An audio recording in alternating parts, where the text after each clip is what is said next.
Hello there, my elementals. Emerald here, and welcome to the much anticipated comeback of my lore series, The Lantern, where I shine a light onto all the things that go bump in the night. Before we get started, I want to extend a huge thank you to everyone who has been following me and is still listening today. You've watched me grow from a tiny Facebook page of 100 people or so way back in 2014 when I was still in the shadows about my craft, to where I am today in 2021 with over 42,000 of you elementals all over the world and from all walks of life. You've watched me come out of my awkward, socially anxious shell and transform into the full weirdo lunar moth that I truly am. Thank you for your continued support throughout all my endeavors, and for anyone who has ever purchased from my online store, you're frackin' amazing. If you or anyone you know has a paranormal encounter or story that you would like to share, please send an email linked below, and remember, you can always remain anonymous. Sharing your personal experiences can be difficult, and I will always try my best to remain as respectful as possible in my retellings. Be sure to like this post, subscribe, and don't be shy about leaving a comment in the comment section below to discuss the topics at hand.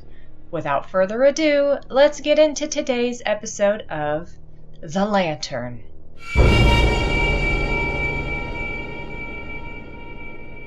Today's topic is more of a subjective phenomenon, so take the provided information with an open mind and make your own judgments in the end.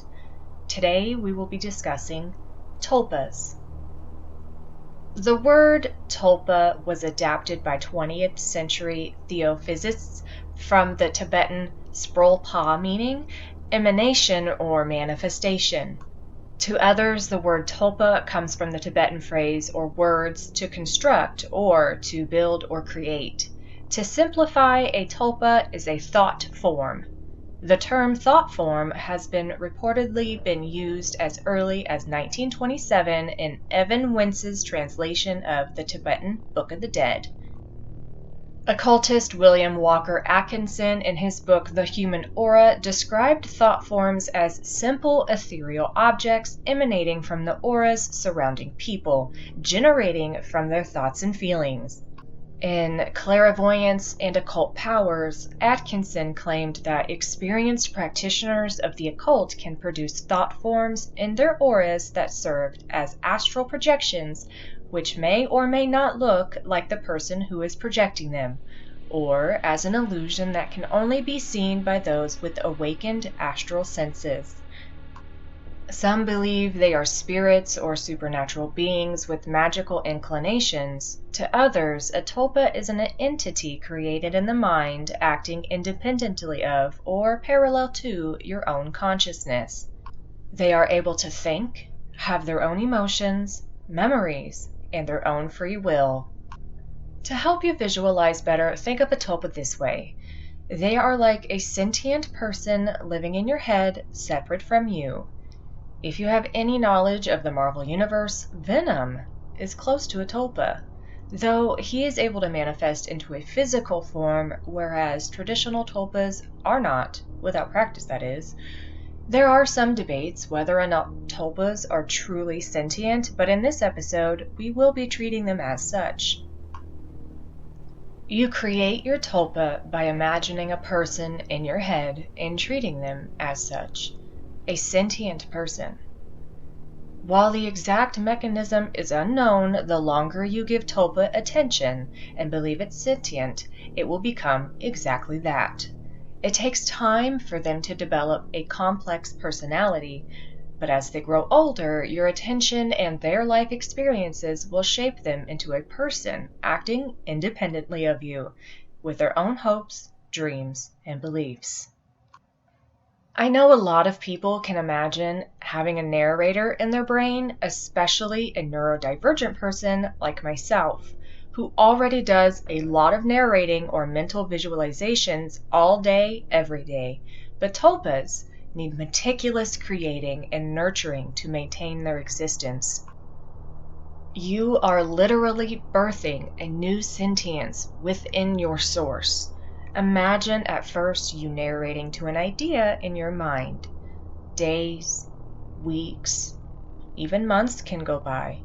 Narration after narration, and after some time, that narration to the void, suddenly there's a spark. So you start giving it information through visualizations. After a while, you will notice the spark turns sentient. Sentience in the form of words, feelings, mental images, in whatever way it decides to communicate. The usual reason for creating a tulpa is for companionship, which means that the most important aspect is being able to properly communicate with them. There are different ways of communicating with the tulpa, but the most common is through mind voice.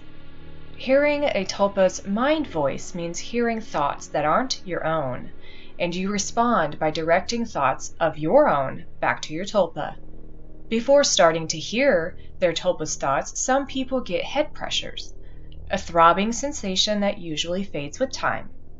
A clearer way of sensing your tulpa before you can communicate with them directly is through emotional responses, which can be described as feeling emotions that aren't your own.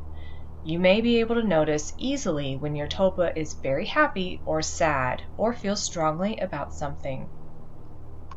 If you commit to the process and put a significant amount of time and effort into your tulpa, you will end up with a friend for life.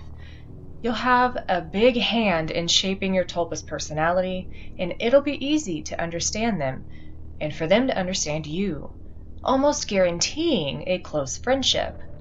Getting to know your tulpa will teach you lessons in empathy and give you insight into your own personality and thoughts. They can give you an alternative opinion on things and problems, support you emotionally, and tell you off when you're being stupid. The connection between a host, that's you, and a tulpa is a very powerful and intimate one. Now, you're probably thinking, cool, an imaginary friend. No, my elementals, or as Bailey Sarian says, nay, nay. Nay, nay, I say, because this is where things can turn. Because there are a few ways you can further develop your tulpa that seem, well, suspicious.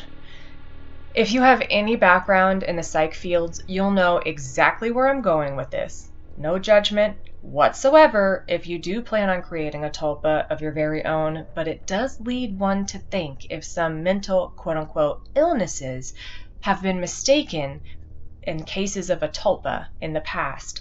Let me explain. One way to further develop your tulpa, and it has been stated to be an advanced technique, is by hallucinating your tulpa into your existence outside of your mind. This technique is referred to as imposition.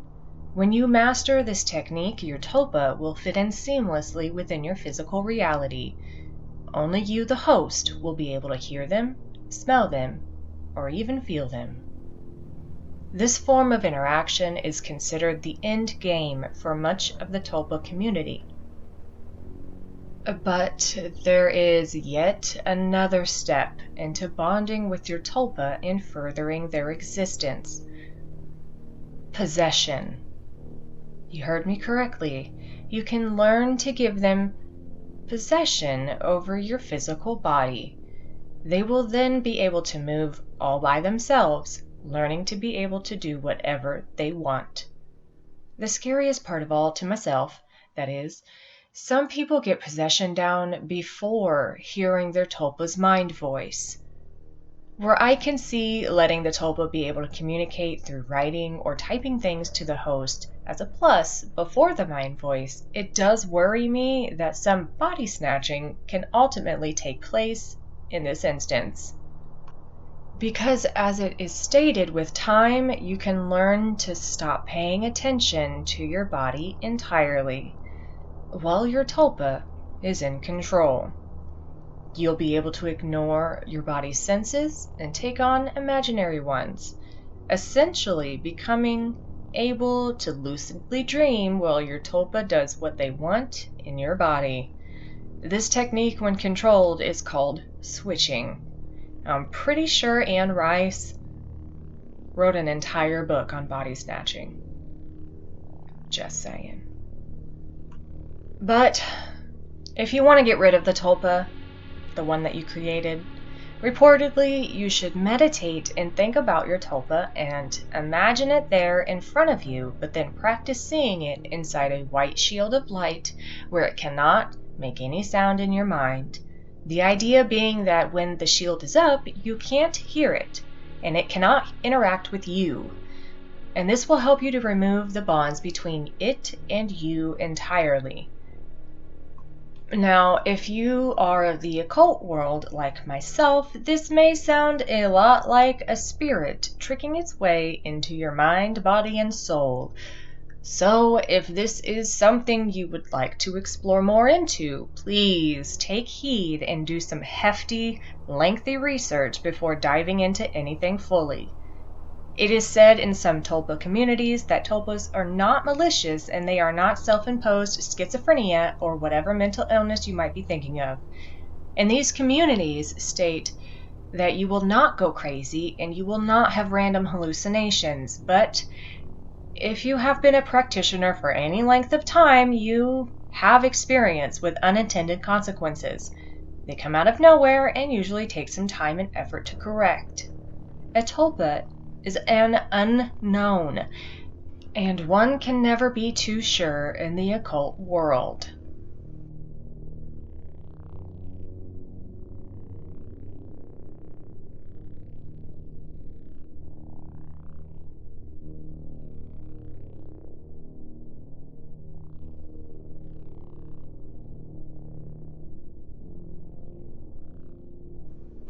Well, my elementals, that's all I have for you for this episode of The Lantern.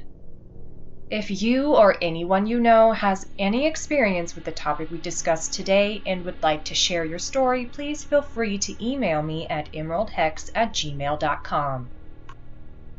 Once again, thank you for joining me today. If you would like to stay up to date on all my paranormal happenings, please consider joining my mailing list through my website, emeraldhex.com. There you will find everything I have to offer. As of September 1st, 2021, there is an extensive collection of fine esoteric goods, like my Witch's Apothecary that hosts over 50 herbs and teas. I try my best to source sustainably harvested, organic, and only the highest quality of metaphysical herbs. Throughout the rest of the store, you will find candles, smoke bundles, resins, incense, and various other occult offerings, with more being added every month. There's even a budding bath line made with eco-friendly and vegan ingredients. For those only here for my beautimous talking skills, all of my free-to-the-public articles and podcasts are now hosted on my website as well. I do try to record all of my written material into a podcast for you elementals. There will be a mixture of my older articles as well as my new ones that are accompanied with the podcast.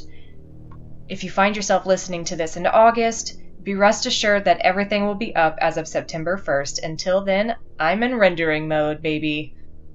If you would like to become a full-fledged elemental, join us over on my Patreon to keep all of what you get to experience across platform happening without delay. There are exclusive benefits for each tier, and you get new witchery articles exclusively for 3 months before they're released to the public on my website and social medias. Speaking of social media, I will close out by saying if you haven't already, be sure to sign up for my newsletter on my website and follow me on Instagram, TikTok, and YouTube, where you can catch me live with other occult and paranormal creators and stay in the know with all of my paranormal happenings. Thank you once again for joining me today for my comeback episode of The Lantern.